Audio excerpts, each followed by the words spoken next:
G'day guys and gals and welcome back to another episode of Daily Eclectic Gaming. Now today is going to be a little different from other days in that I don't have a game to show you. Instead, I've decided to upload a series of 5 episodes covering the now 250 immersive, flavorful survival mods I have installed on Fallout 4 currently. And, might I add, all working in perfect harmony, as far as I've tested. So, for the sake of mine and everyone else's sanity, I've broken these mods down into the sections of the game they modify. The major categories and hence episode themes are going to be visual and audio mods, weapons, armor and companion mods, Commonwealth enrichment mods, bringing more life to the wastelands, settlement mods, these bad boys get an episode all their own, and lastly, gameplay enhancement and user interface mods. Now, as each episode is set to cover roughly 50 mods each, I won't be going into that much detail, or we would be here all damn day. These episodes are for anyone watching my Fallout 4 series and has one of those "which mod is that again?" moments. If you haven't checked the series out yet, open the card at the top right of your window and save it for later, and while you're doing that, we'll just sit here in awkward silence.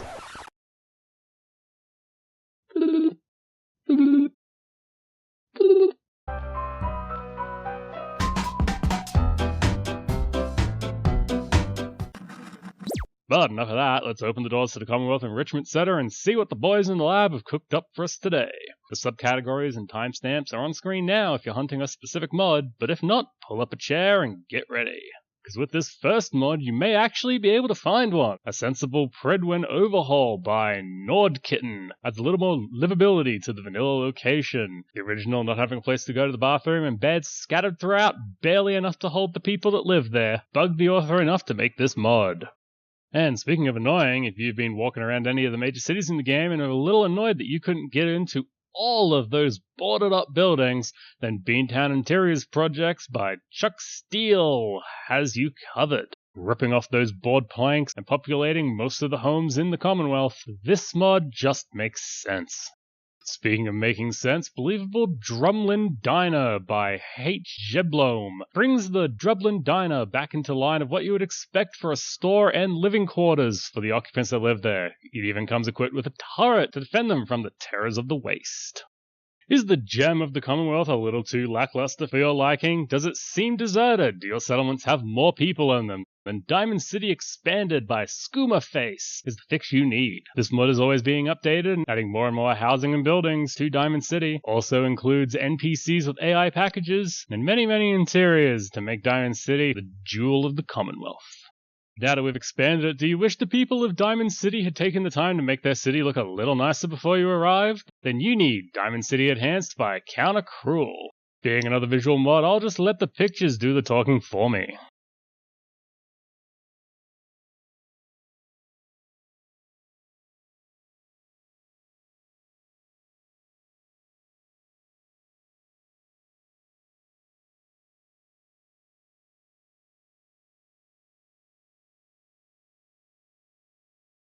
Next up we have Goodfellow's Diamond City Defenses by Goodfellow Goodspring. Ever wondered how Diamond City manages to stay alive with so few defenses? Well, so did Goodfellow, and he set out to fix it. By adding more turrets and concentrating the guards, he's made Diamond City a place to be reckoned with. But Goodfellow didn't end there. Goodfellow's Good Neighbor Defenses by Goodfellow Goodspring adds the same kind of love and care to the outside of Good Neighbor, makes the entrance more noticeable and much better defended.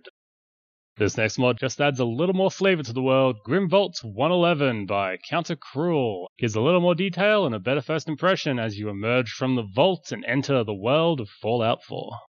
Before in this mod list we had Beantown Interiors, and now we have Plenio Exploration, more interiors and exteriors by Dango San. This mod does exactly what Beantown Interiors does as well, in opening up the boarded buildings throughout the Commonwealth, making the game more interesting. This mod also adds in a few more exterior locations to find and explore. Fully compatible with Beantown Interiors using the in-game Pip-Boy options, these mods working together should leave you with plenty to keep on exploring. So we've opened up some boarded buildings and made the Commonwealth seem that little bit bigger. Now, how about we add some quests? Atomic Radio and Tales from the Commonwealth does just this, as well as giving us a new radio station. This mod is by Chris Takahashi, containing far more to go into right now. This mod adds an extreme host of voice-acted NPCs, voice-acted quests, and a new radio station to bring the Commonwealth to life. Now we're bringing the Commonwealth to life, but what about beyond the Commonwealth? Beyond the Borders, New Lands mod by The Lone Warrior expands beyond the borders. You will need to include a code in your INI files to walk past the invisible walls of the Commonwealth, but once you do, you can explore the wonders The Lone Warrior has added to the game, including the Boston Zoo. God knows what's in there now. If you decide to install Beyond the Borders, make sure you pick up Beyond the Borders Far Harbor Fix for version 4 by Jimbot70. This makes it so that Far Harbor does not conflict with Beyond the Borders, as that mod and that DLC together makes certain areas unattainable. Next up, we have 5 mods by Dennis Bam23 that aim to make the coasts of the Commonwealth a little more interesting by adding 5 unique islands to explore. Off the northeast coast of the Commonwealth, we have Cliff Coast Island.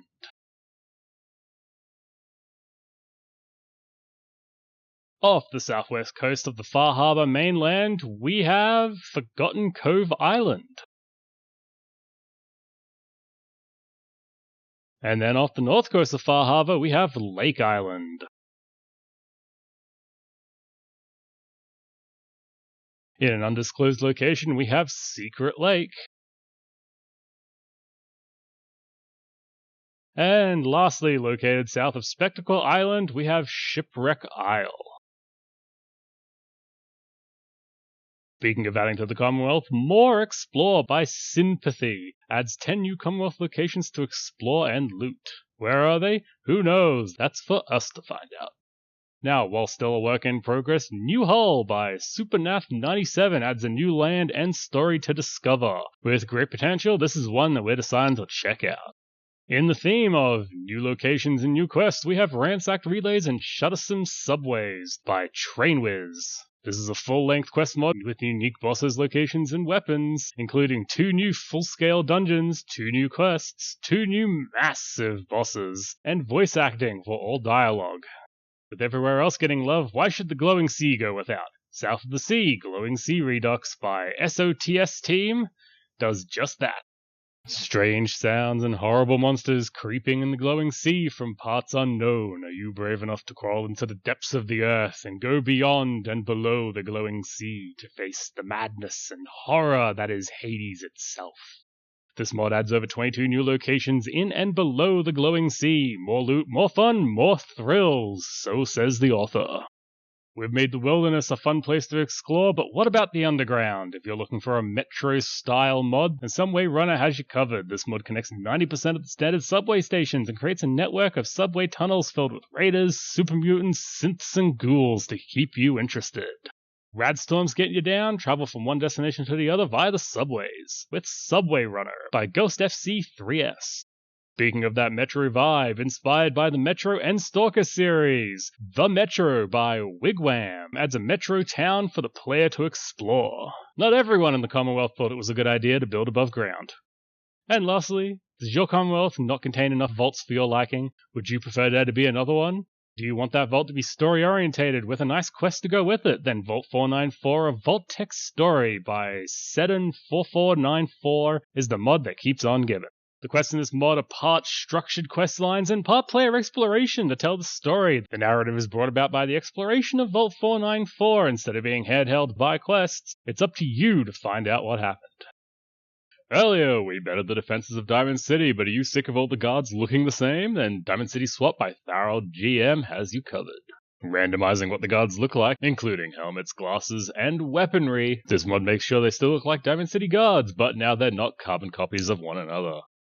Now that our guards in one area look different to each other, what about our guards in other areas? The massively underappreciated general outfit variation by Nico Moldova does just what we were looking for. This mod changes the compound guards, neighborhood watch, and the triggermen so that they didn't all come to work in the exact same gear. But don't worry, your triggermen will still look like triggermen and your neighborhood watch will still look like neighborhood watch. This mod just adds some variation to mix things up a little. Do you hate that glowing animals don't actually glow? Do you play with Darker Knights and want that real immersive kick? Then you need Glowing Animals Emit Light by MM137. Not much to say about this mod, it does exactly what it says on the can, and the glow emitted by the creatures is comparable to their size as well. Have you become a robotics master and created entire settlements of robots but still sad that you can't mod the bots at Grey Garden? Well, Moddable Grey Garden Automatron by C. Dante does just that, and let me tell you, it is wonderful. This mod simply adds a contraption for you to mod the bots at Grey Garden. What's more, if you want to rename the unnamed Mr. Handies, then this mod lets you do that as well. Are you a hunter and sad at the lack of game, or are you just sad that Radstag don't cover the countryside? Well, more Radstag by You Better Work allows you to double or even triple the hand-placed Radstags that Bethesda placed in the game. Even after all the mods we've looked at so far, if the Wastelands still aren't populated enough for you, well, NPCs Travel by SkyQuest adds 276 new NPCs to roam the Wastelands. Completely customizable, you can add mercenary squads, Minutemen patrols, Brotherhood of Steel patrols, Synth patrols, Gunner squads, groups of raiders, super mutants, death claws, you name it, this mod adds it. Even wolf packs, fog crawlers, and a host of others once you reach Far Harbor. You can increase or decrease the number of these squads roaming the lands, their alliance with you, their ability to barter, or even the caps they carry. If you think your wasteland is still boring, then make sure to install NPCs Travel. A mod doesn't have to do much to add a little bit of flavor to the wastelands. Nuka World Ants in the Commonwealth by Genghis Khan X does exactly that, and simply adds the ants from Nuka World into the wastelands of the Commonwealth. Now, to get those immersive juices flowing, we have Dead Body Collision by Mad Ace. Now, this mod does exactly what you think it does, and adds collision detection between actors and ragdolls. No longer will NPCs just walk straight through that body on the floor, now they'll walk around or over, or just push them out of the way. And going hand in hand with Dead Body Collisions, we have Realistic Death Physics, No Animations by MM137. Now, MM137 has added so much to this game for us so far, but what better than Realistic Death Physics? No longer will you kill an enemy with a pistol, only for them to fly halfway across the city. Realistic Death Physics allows the enemies to just collapse where they stand, removes animations from their death sequences, and just makes for a more realistic experience. Okay, we've edited some of the creatures. What about some of the factions as a whole? Church of Adam Overhaul by Carnage Fiend is a complete rework of the Church of Adam faction. Originally reclusive eccentrics, the Bostonian Church of Adam have begun a transition as a new leader transforms them into a dangerous cabal. Adds new weapons, adds new armors, adds new consumables, stronger enemies, all integrated into Overhaul leveled lists. Praise Adam. No longer are the members of the Church of Adam weak, pathetic little acolytes. Now they are part of a formidable force of gamma-wielding, radiation-worshipping lunatics. This is bound to make the wasteland a little more interesting. Now, if the heretics are stronger, it just makes sense that we make the purges a little bit stronger. The big BOS mod by Nosferatu is a slight overhaul mod for the Brotherhood of Steel. You sick of your Brotherhood of Steel allies or enemies being just as weak, if not weaker, than raiders? Well, this mod changes that and makes this army of genocidal invaders really look and feel the part. It makes all power armor soldiers now wear the Brotherhood of Steel hood underneath their power armor, Lancers now properly wear their bomber jackets, and all CA soldiers wear a full set of light combat armor including a helmet. Rifle and auto soldiers now wield rifles and not pistols, and heavy weapon soldiers now wield Gatling lasers and not miniguns. Named NPCs have had a bit of a cleanup as well, removing a lot of dirt and making sure they wear their Brotherhood of Steel hoods and uniforms. As you would guess, these changes have made the Brotherhood of Steel a little stronger to fight, or a little better to be allied with, depending on your choices, but it seems only fitting for these armor-clad lunatics. Editing the proverbial good guys of the Commonwealth, We Are the Minutemen by The First End is a complete overhaul of the Minutemen faction. The Minutemen are talked up throughout the game as being one of the best alternatives for rebuilding the Commonwealth because they're better connections, better materials, better firepower. However, in the vanilla game, this just isn't the case, and no matter how strong you get them, they just don't feel like they're actually taking back the Commonwealth. This mod adds in some quality of life changes as well, reducing the Minutemen Radiant quests chance to start to 20% instead of 25%, and making the maximum number of active quests possible from them 1 instead of 3. Not only that, but a cooldown period has been added, so no longer will you get the exact same quest immediately after it's over. The Minutemen now have a new class, Veteran Minuteman, and they use gauze weapons. Minutemen will wear various objects like glasses, bandanas, or gas masks just to make them a little more unique, and the chance to see Minutemen wearing additional armor has been increased. New armors have been implanted in the Minutemen higher level lists, so that by the time they are level 46, you should start seeing a few Minutemen walking around in power armor. However, before you think this is going to make them way too powerful, the chances to see Veteran Minutemen or Power Armored Minutemen is very low. In addition to all of this, once the castle has been taken, players can, via the special menu in the workshop, create a central command and truly lead these brave men and women to glorious success in the Commonwealth. These next 2 mods are for anyone who wants their super mutants to be a force to be reckoned with. If you've done any searching on the matter for yourself, you surely would have found Super Mutant Redux version 1.1 by Mad Max 713, Joe Mitchell 320, and Third Storm. This mod comes with a warning that it does make mutants a lot stronger, so approach with caution. Not only does it make the current super mutant stronger, it also adds in the Nightkin. These metahumans phase in and out of invisibility, and their tactics can easily confuse and overwhelm an unprepared adventure. They'll use broken stealth boys to gain invisibility, but you can still see them if you have a keen eye. But watch out, because these Nightkin are deadly. And if that wasn't all, this mod also adds HD textures for just about everything super mutant related. Now, I did say we had 2 mods, but what could do more than that last mod? Well, Super Mutant Lore Hype by Deep Polari makes them bigger. Now, I know that Fallout 4 does have a reason for the super mutants to be smaller. There is lore in-game that the reject super mutants were dumped in Boston, so they shouldn't be taller and they shouldn't be more deadly. But if you want to go back to what the previous Fallouts gave you, then Super Mutant Lore Hype combined with Super Mutant Redux will scratch that itch.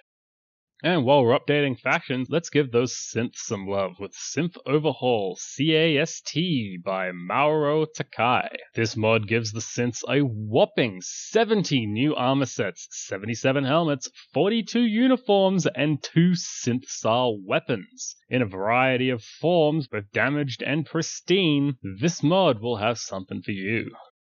A word of warning from my own play experience, though some of you may enjoy this, the armor is incredibly strong for how early you can find it, and for those of us playing survival or immersion gameplay, you may just want to leave the armor on the synths themselves. Next we have True Legendary Enemies by Pawnstar. Now, if you think legendary creatures are tough enough as they are, then don't worry, True Legendary Enemies does not adjust anything regarding legendary enemies except for their names. Adding that perfect bit of flavor text, who wouldn't want to come across good old Sneaky Pete whilst wandering the forest? And last but not least, do you wander around cities and wonder why the enemies don't take the high ground? Or if you got in a jetpack, take the high ground yourself and wonder why no one is up there? Well, Vertical Spawn's Aerial Assault by Corey Ho has you covered. This mod gives the enemy the high ground in several locations across the map, mostly around the city and the fallen highways. Make sure you look up next time you walk through the city, because there may just be a raider jumping to his death. Which is something to take note in this mod. The NPCs aren't quite used to being on rooftops, so when they try to approach you, hilarity can and often will ensue. Earlier we renamed legendary creatures to be more unique, but isn't it just sad when they drop a legendary weapon and it looks the same as every other weapon of its type? Well, Unique Uniques, Unique Weapons Redone by TrainWiz adds the much needed flavor to the legendary weapons of the game. Not only does it give them a unique appearance, so that these weapons are something amazing to wield, but it also gives over 30 of the weapons a new ability, making them that much more legendary. Next mod on the list we have Hidden Goodies by Ranger with a Big Iron. Now what this mod does is it adds a few more things for us to find around the Commonwealth. Some might be overpowered, some might be underpowered. Honestly, I do not know. The mod author decides not to give much away. He mentions there's a Ring of Invisibility, a Crazy Liz pistol, and a disgusting board, all within walking distance of Sanctuary, but from there we have no idea.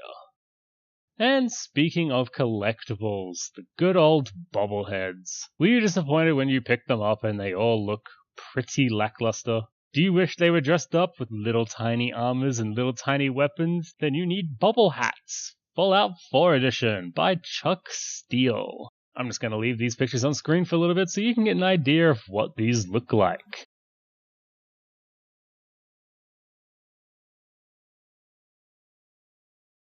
And that's an end to what the boys in the Commonwealth Enrichment Center have provided us. I'm sure they're working on more, and there's plenty we missed, I'm sure, but that's it for today. Be sure to check out the playlist to find out other 200-odd mods covering every other aspect of the game. This has been DEG, hoping that you have a great time in the Commonwealth. And guys, take care.